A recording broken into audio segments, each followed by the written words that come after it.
सभी को नमस्कार। मैं मनोज मिश्रा आपके अपने YouTube चैनल पर आप सभी का हार्दिक स्वागत करता हूं। दोस्तों, रीट परीक्षा अपनी संपन्न हो चुकी है। उसके बाद में बोर्ड की ऑथेंटिक आंसर की भी आ चुकी है। उसके आधार पर आपको जिन जिन प्रश्नों पर आपत्तियां दर्ज करवानी थी लगभग दर्ज करवाई जा चुकी हैं। सुनने में आया है या मेरे पास जो सूचनाएं आई हैं उसके आधार पर कह सकता हूं कि आपत्ति योग्य जितने भी प्रश्न थे लगभग हर प्रश्न पर आपत्ति बोर्ड के पास में पहुंच चुकी है।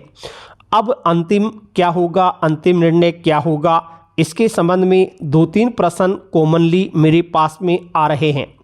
सबसे पहला प्रश्न जो आ रहा है बार बार वो यह है कि आपत्ति दर्ज करवाने पर यदि कोई प्रश्न स्वीकार हो जाता है, अन्य उत्तर आदि आता है, तो उसका फायदा किसको होगा? केवल आपत्ति लगाने वाले को होगा या सभी अभ्यर्थियों को होगा? तो देखिए, इसका फायदा केवल एक कैंडिडेट को नहीं होता है, सभी अभ्यर्थियों को समान रूप से होता है। अगर किसी प्रश्न में आपत्ति स्वीकार कर ली जाती है, उत्तर बदल दिया जाता है या फिर दो दो तीन तीन उत्तर स्वीकार किए जाते हैं, तो उसका लाभ किसी एक कैंडिडेट को नहीं, सभी अभ्यर्थियों को समान रूप से होगा। इसलिए यदि किसी ने आपत्ति दर्ज नहीं करवाई है तो उसे चिंता करने की आवश्यकता नहीं है। दूसरा, आपत्तियों पर निर्णय कैसे होगा? तो देखिए, जिन जिन प्रश्नों पर आपत्तियां लगाई गई हैं उनके संबंध में बोर्ड के द्वारा एक विषय विशेषज्ञों की कमेटी का गठन किया जाएगा। वो कमेटी उन प्रश्नों पर चर्चा करेगी और उस चर्चा में जो अंतिम निर्णय होगा वही निर्णय अंत में स्वीकार किया जाएगा। फिर है फाइनल आंसर की कब जारी होगी? तो देखिए, फाइनल आंसर की अब रिजल्ट से पहले जारी नहीं होगी। पहले आंसर की को फाइनल कर लिया जाएगा, उसके बाद में परीक्षा परिणाम घोषित कर दिया जाएगा और परीक्षा परिणाम घोषित होने के बाद में अंतिम जो फाइनल आंसर की है वो जारी की जाएगी। तो अब रिजल्ट से पहले अन्य दूसरी कोई आंसर की आउट नहीं होगी। रिजल्ट आने के बाद में ही कौन से प्रश्न में बदलाव हुआ, कौन से में नहीं हुआ, वो परीक्षा परिणाम के बाद में ही हमें पता चलेगा। अब हम चर्चा करते हैं कि कौन कौन से प्रश्नों पर विशेष रूप से आपत्ति लगी है और उनमें क्या अंतिम निर्णय कमेटी के द्वारा लिए जा सकते हैं। सबसे पहले हम लेवल 2 में चर्चा करते हैं। लेवल 2 के लिए शिक्षा मनोविज्ञान के 2 प्रश्नों पर विशेष रूप से आपत्तियां दर्ज हुई हैं अत्यधिक संख्या में। एक प्रश्न था जिसमें बोर्ड के द्वारा निदानात्मक परीक्षण को सही उत्तर माना गया है, जबकि अभ्यर्थियों ने ज़्यादा उपलब्धि परीक्षण को सही उत्तर किया था। इस पर आपत्तियां अधिक लगी हैं। इस प्रश्न में क्या उत्तर हो सकता है? देखिए, जहां तक मैं समझता हूं इसमें निदानात्मक परीक्षण जो बोर्ड ने उत्तर माना है वही उत्तर सही है, वही उत्तर सही उत्तर माना जाएगा। उपलब्धि परीक्षण के अंतर्गत निदानात्मक एक हिस्सा है और जब उपभेद वाली चीज़ आती है तो वो पहले स्वीकार की जा सकती है। इसलिए यहाँ निदानात्मक परीक्षण ही मेरे हिसाब से सही उत्तर माना जाएगा। उपलब्धि परीक्षण जो आपत्ति हुई है उसको स्वीकार नहीं किया जाएगा। आउट ऑफ सिलेबस मान करके क्या इस प्रश्न को डिलीट किया जा सकता है? मेरे हिसाब से बोर्ड आउट ऑफ सिलेबस किसी को नहीं मानेगा। उन्होंने जो दे दिया उसी के आधार पर निर्णय होगा। तो इस प्रश्न में शायद उत्तर में चेंज होने की कोई संभावना प्रतीत नहीं होती है। निदानात्मक परीक्षण ही एक तरह से सही उत्तर माना जाएगा। दूसरा मनोविज्ञान में प्रश्न था आत्मसातीकरण। बोर्ड ने उत्तर माना है, जबकि अभ्यर्थी अधिकतर अनुकूलन करके आए हैं। इस प्रश्न का एक सटीक प्रमाण लगाया गया है अभ्यर्थियों के द्वारा और उस प्रमाण के आधार पर यह कहा जा सकता है कि इसमें आत्मसातीकरण के स्थान पर अनुकूलन वाले विकल्प को सही उत्तर माना जा सकता है। इसमें दोनों उत्तर नहीं माने जाएंगे। आत्मसातीकरण वाले उत्तर को बदल करके अनुकूलन उत्तर किया जा सकता है। तो ये संभावना है, बाकी बोर्ड की कमेटी ही अंतिम निर्णय करेगी। ये 2 विशेष प्रश्न थे। बाकी अन्य प्रश्नों पर भी कुछ आपत्तियां आई हैं लेकिन उनकी संख्या कम है, उनका शायद कोई निस्तारण नहीं होगा। अब हम हिंदी भाषा के प्रश्नों पर आते हैं। हिंदी भाषा प्रश्नों में कौन कौन से प्रश्नों पर विशेष रूप से आपत्तियां लगी हैं और उनका अंतिम निर्णय क्या हो सकता है। एक तो सबसे पहला प्रश्न जिस पर ज़्यादा आपत्ति आई हैं वो है डॉक्टर चंद्रा अदम्य साहस की धनी थी। इसमें साहस शब्द क्या है। बोर्ड ने कक्षा 8 की पाठ्य पुस्तक के आधार पर गुणवाचक विशेषण को सही उत्तर मान लिया है। जैसा कि मैंने पहले ये आंसर के आने से पहले भी एक वीडियो में आपको बता दिया था कि बोर्ड इसमें ये आंसर मानेगा, लेकिन सही उत्तर इसका होता है भाववाचक संज्ञा। और इसके प्रमाण में काफ़ी आपत्तियां लगाई भी गई हैं, काफ़ी सटीक प्रमाण भी प्रस्तुत कर दिए गए हैं। तो इससे ऐसा प्रतीत होता है कि इस प्रश्न में दोनों ही उत्तर सही माने जाएंगे। कक्षा 8 की पाठ्य पुस्तक के आधार पर गुणवाचक विशेषण को भी मान लिया जाएगा और आपत्तियों के आधार पर भाववाचक संज्ञा को भी मान लिया जाएगा। तो ज़्यादातर इसमें संभावना ये मान लें कि जिन्होंने ये दो उत्तर किए हैं दोनों को ही फायदा होने वाला है, किसी को नुकसान नहीं होगा। एक प्रश्न और आया था कि निम्न में से भाववाचक संज्ञा शब्द कौन सा है, दया या अवसर। ये दोनों ही भाववाचक संज्ञा शब्द हैं। इनमें हालांकि अधिकतर ने दया शब्द को ही माना था और दया ही बोर्ड ने भी सही उत्तर माना है, लेकिन कुछ अभ्यर्थी भूलवश अवसर भी कर करके आगे, हालांकि भूल नहीं, बिल्कुल उन्होंने सही किया है, अवसर शब्द को भी कर दिया। तो ये दोनों ही भाववाचक संज्ञा शब्द हैं, इनमें दोनों को ही सही उत्तर माना जाएगा। जिन्होंने दया शब्द को उत्तर में लिया है वो भी सही है, जिन्होंने अवसर कर दिया है उनको भी फायदा होने वाला है। दोनों को इसमें सही अंक प्राप्त होंगे, तो इसमें आप अपने नंबर जोड़ सकते हैं। तीसरा प्रश्न हम लेते हैं, सीसीई वाला प्रश्न क्या होगा। बोर्ड ने दायरे की व्यापकता को इस बार सही उत्तर माना है और पिछली रीट परीक्षा में प्रश्नों की व्यापकता विकल्प को सही उत्तर माना गया था। तो इसमें उस पिछले पेपर को देखते हुए और अन्य प्रमाणों को देखते हुए प्रश्नों की व्यापकता वाला विकल्प ही सही उत्तर होगा। तो और दायरे की व्यापकता विकल्प को हटा करके फाइनल आंसर की में प्रश्नों की व्यापकता वाला विकल्प सही उत्तर माना जाएगा। तो जो अब दायरे की व्यापकता को सही मान रहे हैं वो अपने इस प्रश्न को माइनस कर लें, जिन्होंने दायरे की व्यापकता कर रखा है।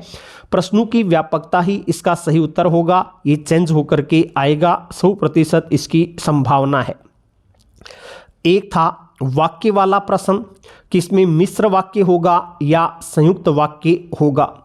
बोर्ड की पुस्तक के अनुसार, रचना प्रबोध के अनुसार बोर्ड ने मिश्र वाक्य को सही उत्तर मान लिया है और कुछ विशेष जैसे कामता प्रसाद गुरु जैसे विद्वान हैं उन्होंने भी ऐसे वाक्यों को मिश्र वाक्य के अंतर्गत रखा है।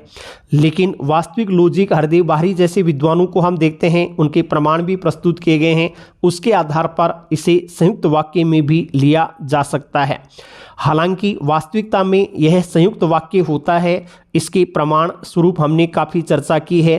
क्योंकि शब्द अकेला आता है तो वो एक अकेला संयोजक संयुक्त वाक्य को प्रकट करता है, और क्योंकि इसलिए दोनों साथ में जोड़ करके आते हैं तब वो मिश्र वाक्य की स्थिति को प्रकट करते हैं।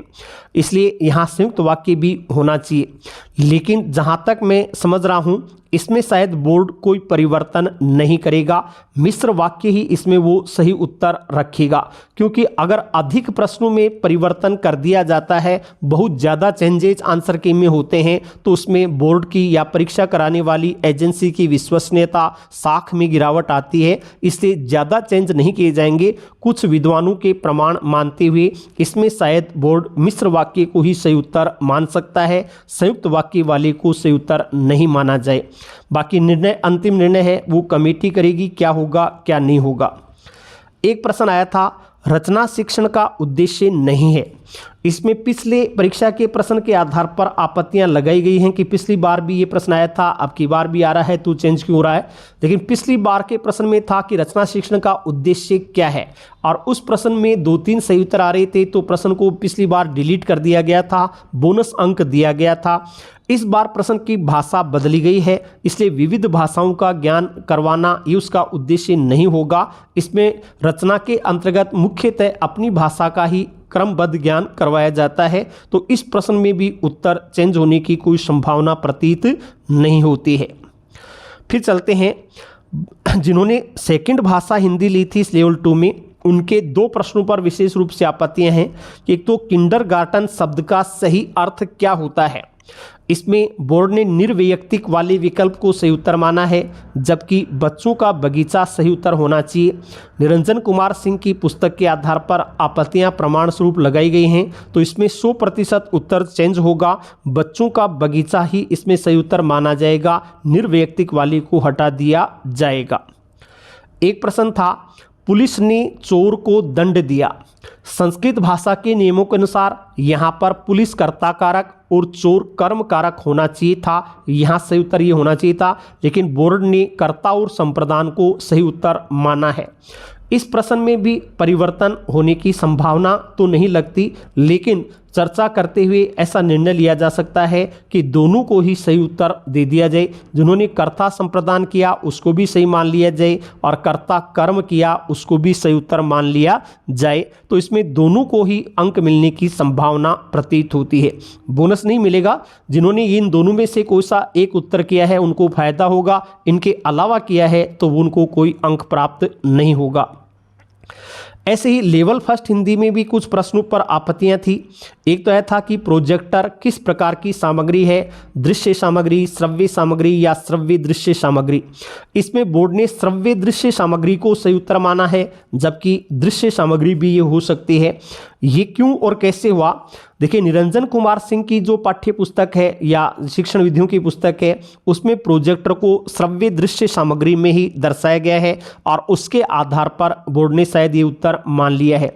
लेकिन हम डॉक्टर संतोष मित्तल की पुस्तक को पढ़ते हैं, वो भी ऑथेंटिक पुस्तक है, बोर्ड में उससे ही ज़्यादातर संस्कृत के प्रश्न भी आए हैं। उसमें इसको दृश्य सामग्री के अंतर्गत दर्शाया गया है, तो उस आधार पर इस प्रश्न को डिलीट किया जा सकता है और डिलीट नहीं करके जिन्होंने दृश्य किया है उनको भी अंक मिल सकता है, तो श्रव्य दृश्य किया है उनको भी अंक मिल सकता है। दोनों इसमें अपने प्लस कर सकते हैं।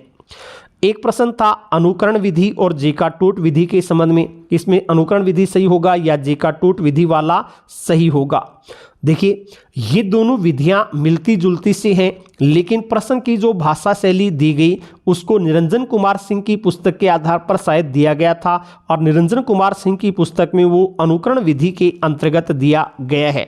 लेकिन वास्तविकता में देखें तो अनुकरण विधि लेखन में विशेष रूप से काम नहीं ली जाती, स्वतंत्र रूप से काम में नहीं ली जाती है, वो स्वतंत्र अनुकरण विधि के नाम से पढ़ी जाती है। तो यहाँ पर भी जेका-टोट विधि अनुकरण विधि में से किसी को माना जा सकता है, लेकिन मैं जहाँ तक समझता हूँ निरंजन कुमार सिंह की पुस्तक के आधार पर इसमें अनुकरण विधि को ही सही उत्तर बोर्ड मानेगा। जेका-टेट विधि को शायद आपत्ति को स्वीकार नहीं किया जाएगा। अनुकरण विधि ही इसमें उत्तर सही रह सकता है। फिर है एक प्रश्न था वाक्य के मुख्य अंग कितने होते हैं। इसमें मुख्य की जगह पर मनुष्य शब्द छपा हुआ आ गया था, क्या यह प्रश्न भी डिलीट होना चाहिए?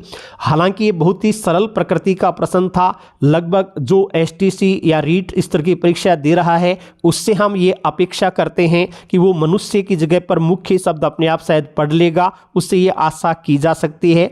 इसलिए यहाँ केवल प्रूफ रीडिंग की गलती थी, वास्तविकता में भाव में कोई गलती नहीं थी, तो शायद इस प्रश्न की पर आपत्ति को स्वीकार न किया जाए। लेकिन मामला कोर्ट में जा सकता है, इसको ध्यान में रखते हुए इस प्रश्न को भी डिलीट किया जा सकता है। सभी को इसमें एक अंक मिलने की पूरी संभावना है। फिर चलते हैं अपन संस्कृत भाषा के प्रश्नों पर। संस्कृत भाषा के प्रश्नों में कौन कौन से प्रश्नों पर तो आपत्तियां दर्ज हुई हैं और उनमें परिवर्तन होगा या नहीं होगा। एक विशेष आपत्ति सबसे ज़्यादा लगी है पठन कौशल और श्रवण कौशल वाले प्रश्न पर। बोर्ड ने इसमें पठन कौशल को सही उत्तर माना है और वास्तविकता में श्रवण कौशल अधिकतर छात्रों ने किया है। अब सही कौन सा होगा? तो देखिए, इसमें जो सटीक प्रमाण दिए गए हैं उन प्रमाणों में जैसा प्रश्न में भाषा आई थी वैसी की वैसी पंक्ति उन पुस्तकों में लिखी हुई है। उन प्रमाणों के आधार पर इसमें भी उत्तर परिवर्तित होने की पूरी संभावना है। पठन कौशल के स्थान पर श्रवण कौशल को ही सही उत्तर माना जा सकता है, इसमें उत्तर चेंज होने की संभावना है। फिर है संस्कृत शिक्षण का पहला सोपान क्या होना चाहिए, श्लोकों का स्मरण हो या संभाषण हो। इसमें बोर्ड ने श्लोकों का स्मरण पहला सोपान माना है। अब संभाषण को ज़्यादातर आंसर की में मैंने भी संभाषण बताया था, अन्य जो विद्वान हैं उन्होंने भी संभाषण को सही उत्तर बताया था, इसका प्रमाण भी लगाया गया है।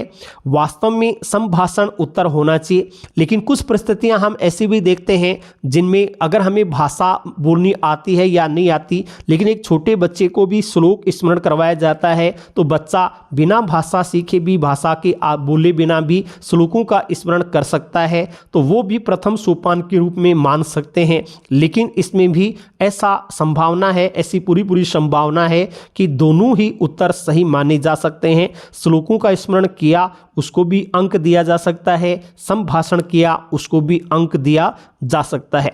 लेकिन ज़्यादातर संभावना, अधिक झुकाव जो मुझे लग रहा है वो ऐसा लग रहा है कि शायद इसमें उत्तर चेंज नहीं होगा, श्लोकों का स्मरण ही सही उत्तर रहने की संभावना अधिक प्रतीत हो रही है।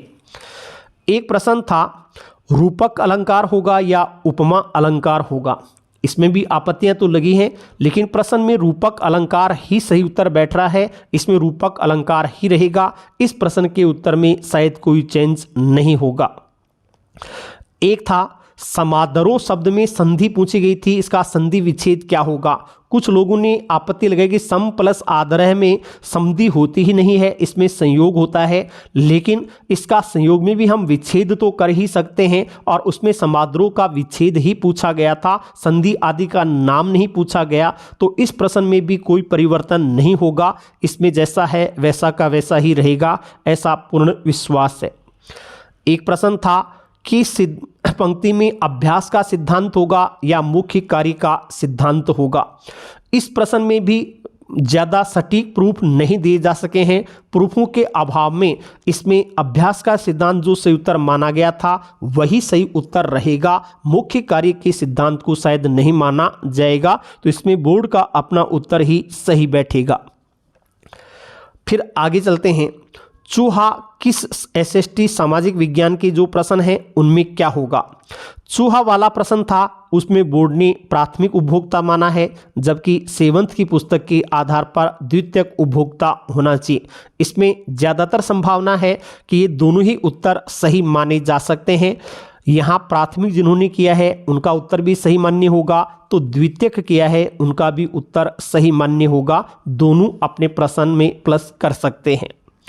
फिर महाराणा प्रताप वाला प्रश्न था, हरावल सेना में कौन शामिल है, तो इसमें जो विकल्प दिए गए हैं उनके आधार पर जो प्रमाण लगाए हैं छात्रों के द्वारा, उसमें संभावना है कि प्रश्न डिलीट किया जा सकता है और इसमें सभी अभ्यर्थियों को 1 अंक मिलेगा, चाहे उन्होंने कोई सा भी उत्तर किया हो, सभी को 1 अंक मिलने की पूरी संभावना है। क्या 100% है? निश्चित रूप से इसमें 1 अंक सभी को मिल सकता है। एक था, गोपाल सिंह खरवा किस जेल में या तिहाड़ जेल में रहने वाले कौन थे। इस पर भी आपत्तियां लगाई गई हैं। इसमें बोर्ड ने तिहाड़ जेल को सही उत्तर गोपाल सिंह खरवा के लिए माना है, जबकि जो प्रमाण दिए गए हैं उनके आधार पर टोडगढ़ जेल के प्रमाण मिलते हैं गोपाल सिंह खरवा के लिए, तिहाड़ जेल का कोई उल्लेख नहीं मिलता है। तिहाड़ की स्थापना ही गोपाल सिंह के बलिदान के बाद में हुई थी, उस आधार पर भी ये प्रश्न डिलीट हो सकता है, और डिलीट होगा तो सभी अभ्यर्थियों को इसमें 1 अंक मिलने की संभावना प्रतीत है। हरावल सेना में भी 1 अंक सभी को मिलेगा, गोपाल सिंह खरवा में भी आपने चाहे कोई सा भी उत्तर किया हो 1 अंक मिलने की पूरी संभावना है। फिर है, जिला उपभोक्ता न्यायालय से संबंधित एक प्रश्न आया था कि इसमें बोर्ड ने जिला फोरम को सही उत्तर माना है। ये बोर्ड की किताब के आधार पर जिला फोरम है और NCERT पुस्तकों के आधार पर इसको जिला न्यायालय दर्शाया गया है, और पिछले वर्ष इसके नाम में आयोग शब्द भी जोड़ दिया गया है। अगर उन आपत्तियों को स्वीकार किया जाता है तो इस प्रश्न में भी जो है वो डिलीट किया जा सकता है, सभी बालकों को इसमें 1 अंक मिलने की संभावना है। लेकिन ज़्यादातर मुझे लगता है कि शायद जिला फोरम या जिला न्यायालय इन 2 को सही उत्तर माना जाएगा। इन दोनों में से अगर आपने कोई किया है तो उसको सही उत्तर मान सकते हैं। एक था, राष्ट्रीय शिक्षा नीति 2020 से संबंधित प्रश्न आया था परख के लिए।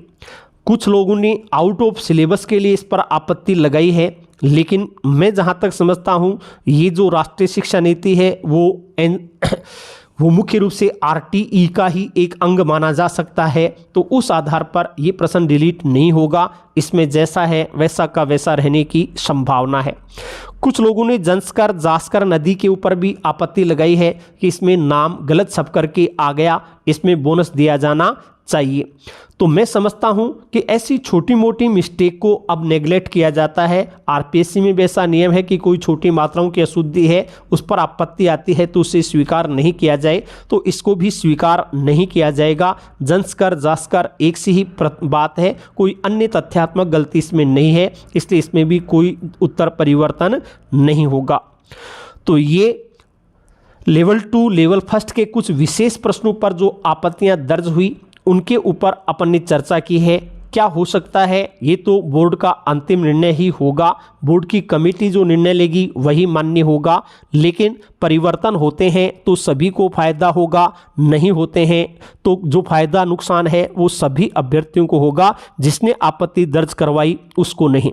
ये कहाँ होता है, जब हम कोर्ट में जाते हैं और कोर्ट में कोई मामला आता है तो वहाँ कोर्ट में जो रिट दायर करता है ज़्यादातर उसी के पक्ष में फैसला दिया जाता है। तो कोर्ट में अगर मामला होता है तब बात अलग हो जाती है, ये केवल आपत्तियों का मामला है तो बात अलग रहेगी। तो आप अब इसके आधार पर भी अपना मूल्यांकन रीट में कर सकते हैं। सेकंड ग्रेड फर्स्ट ग्रेड के लिए मेरे पास बैच शुरू हो गए हैं, आप कभी भी आकर के बैच ज्वाइन कर सकते हैं। जो टॉपिक्स पहले पढ़ा दिए गए हैं उनको सेकंड राउंड में दोबारा पढ़ाया जाता है। राउंड वाइज ये बैच चलते रहते हैं, जैसे ही बैच पूरा होता है वापस जीरो से शुरू कर दिया जाता है। तो आप कभी भी आकर के बैच ज्वाइन कर सकते हैं। बैच सिर्फ ऑफलाइन ही रहेंगे, ऑनलाइन कोई सुविधा उपलब्ध नहीं होगी, इसलिए ऑफलाइन में आकर के टेस्टों के साथ अपनी तैयारी कीजिए। धन्यवाद।